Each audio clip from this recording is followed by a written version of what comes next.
সহবাসের পরে মেয়েদের জন্য ফরজ গোসল না করে ঘরের কাজকাম, রান্না বাড়া ইত্যাদি করা, বাচ্চাকে দুধ খাওয়ানো, এগুলো জায়েজ আছে নাকি না জায়েজ?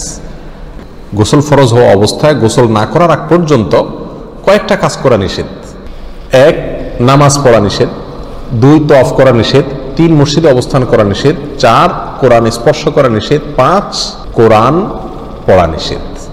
এই 5টি কাজ ছাড়া আর কোনো কাজ কিনা নিষেধ না।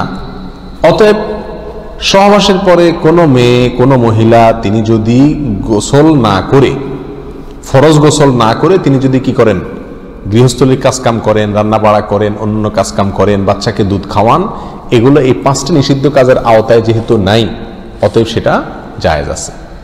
আমাদের দেশে যত কঠোরতা সব মেয়েদের উপরে, ছেলেদের উপরে নাই। ছেলে গোসল ফরজ হয়েছে, 2-4 ঘন্টা শুয়ে রয়েছে বা এমনকি হাঁটাহাঁটি করছে, তাকে তেমন কেউ কিছু বলে না। সমস্ত চাপগুলা মেয়েদের উপরে।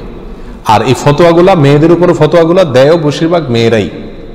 কথার কথা, ননদ আছে, শাশুড়ি আছে বা অন্য কেউ আছে বা জাল আছে, তো তারা খোঁচাইতে শুরু করে যে গোসল না করে বাচ্চাকে দুধ খাওয়াচ্ছে। কোনো বাচ্চা কাঁদতে কাঁদতে মরে যায় কিন্তু দুধ খাওয়ায় না, কেন? কারণ গোসল করে নাই।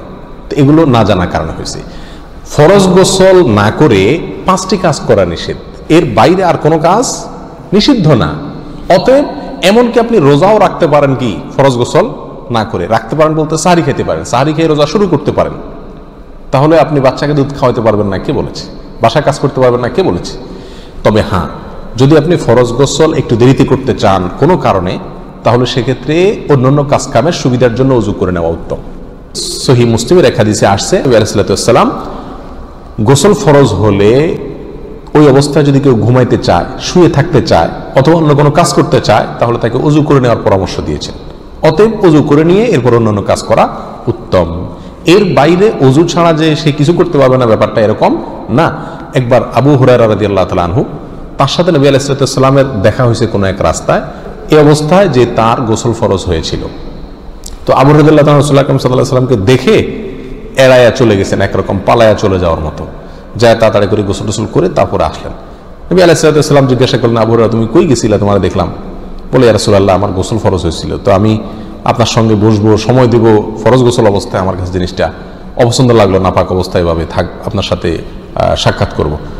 তখন নবী আলাইহিস সালাতু ওয়াস সালাম বলেছেন, সুবহানাল্লাহ, মুমিন আবার নাপাক হয় নাকি? অর্থাৎ এটা তো একেবারে তোমার পুরো বডি নাপাক হয়ে গেছে, টাচ করলে আমি নাপাক হয়ে যাবে, ব্যাপারটা তো এরকম না, তুমি এটাকে এত কঠিনভাবে নিয়েছো কেন? তাহলে এই সব হাদিসগুলোকে সামনে রাখলে মোটামুটি পরিষ্কার হয়ে যায়। আমাদের আয়েশা রাদিয়াল্লাহু তাআলা আনহা থেকে এক হাদিসে আসছে, তাকে জিজ্ঞাসা করা হয়েছিল যে নবী আলাইহিস সালাতু ওয়াস সালাম গোসল ফরজ হলে তিনি ঘুমাতেন কিনা, তিনি বলেছেন হ্যাঁ ঘুমাতেন। কোনো কোনো বর্ণনা আসছে ওযু করা ছাড়াও ঘুমাতেন। তাহলে বোঝা গেল ওযু করে নিয়ে ঘুমানো, ওযু করে নিয়ে কাজ কাম করা উত্তম, কিন্তু আপনি যদি নাও করেন তাতে কি হবে না, কোনো গুনাহ এতে হবে না। আল্লাহু আ'লাম।